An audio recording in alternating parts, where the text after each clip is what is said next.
DElEd fourth semester में इसके पहले के टॉपिक में मैंने वर्धित प्रजनन के बारे में स्पष्ट किया था। आज उसी की अगली कड़ी में अलैंगिक प्रजनन के बारे में स्पष्ट करना चाहते हैं। अलैंगिक प्रजनन जो है, इस प्रकार के प्रजनन की जो प्रक्रिया होती है बहुत से पेड़ पौधों में, इसके अतिरिक्त जीव जंतुओं में भी जो है ये देखने को हमें मिलता है। तो अलैंगिक प्रजनन के जो प्रोसेस होते हैं, जो मुख्य विधियां होती हैं, उसको मैंने यहाँ पे स्पष्ट किया हुआ है। पहला है विखंडन द्वारा, और मैंने कुछ एग्जाम्पल्स भी इसके बता दिए हैं। विखंडन द्वारा जिस प्रकार के जीवों का अलैंगिक प्रजनन होता है, अर्थात नए जीवों की संरचना होती है, उसमें कौन कौन से आते हैं? जीवाणु, यूग्लिना और अमीबा। इसमें होता क्या है? सबसे पहले अमीबा या यूग्लिना के अंदर जो पाया जाने वाला केंद्रक होता है, वह केंद्रक जो है दो भाग में कन्वर्ट होता है। यहाँ देखिए एक केंद्रक है, ठीक है ना। उस समय के पश्चात जो है इस केंद्रक की संरचना जो है ऐसी बन जाती है, और कुछ समय के पश्चात ये केंद्रक जो है दो भाग में कन्वर्ट हो जाता है। तो ये कन्वर्ट की जो प्रक्रिया है, प्रोसेस है, ये केंद्रक का होता है।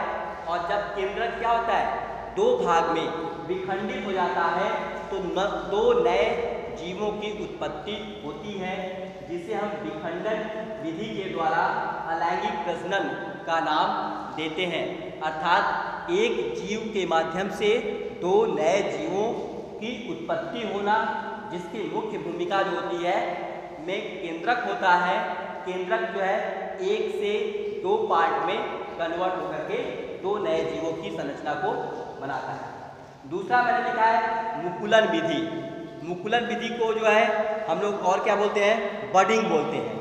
आप लोगों ने देखा होगा बहुत से जो है पेड़ पौधे या जीव जंतुओं में जो है, जैसे ये पेड़ पौधा जीव जंतु है, यहाँ पर एक आग की नई बननी शुरू हो जाती है, अर्थात यहाँ से एक उभार होना शुरू हो जाता है, और कुछ समय के पश्चात जो है ये इस तत्व से बिल्कुल अलग होकर के नए जीव के रूप में उत्पन्न हो जाता है, जिसे हम मुकुलन या बडिंग विधि कहते हैं।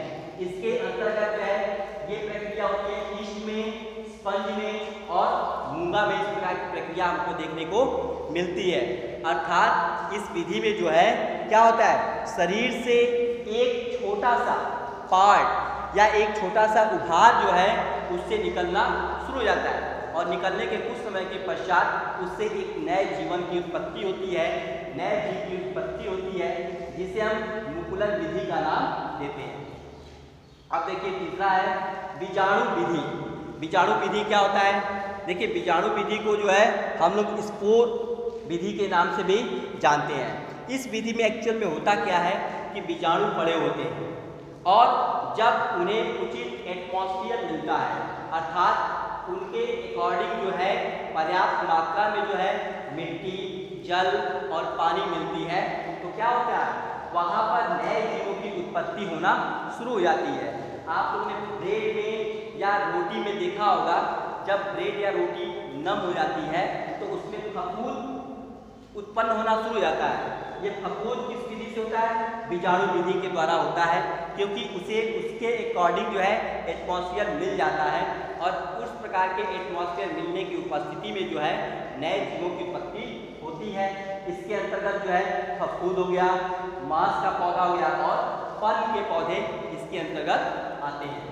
अब देखिए पुनर्जनन द्वारा अलैंगिक प्रजनन। पुनर्जनन द्वारा अलैंगिक प्रजनन में मैंने यहाँ पे एग्जाम्पल यानी कि उदाहरण दिया हुआ है। प्लेनेरिया, हाइड्रा, केचुआ और सितारा मछली। इनकी क्या खास बात होती है?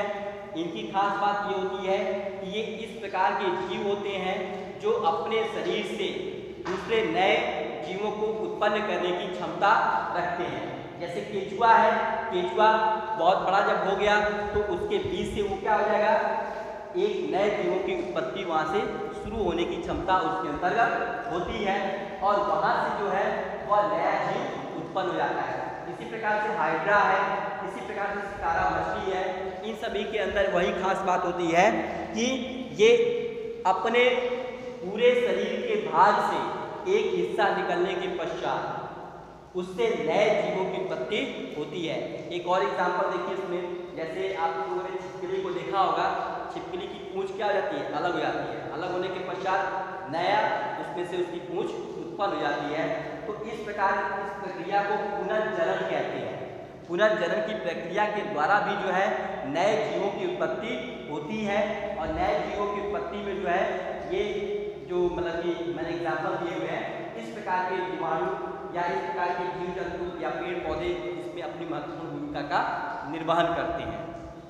अब देखिए वर्धित प्रजनन के बाद जो है मैंने अलैंगिक प्रजनन को स्पष्ट किया।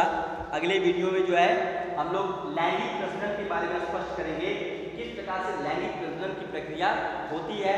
इसको फर्स्ट सेमेस्टर में मैंने बिल्कुल स्पष्ट किया था विद फिगर के साथ। अतः अगर आप लोगों ने फर्स्ट सेमेस्टर में इसको देखा होगा तो इस पूरी प्रक्रिया को आप पुनः जो है पढ़ सकते हैं और समझ सकते हैं। धन्यवाद।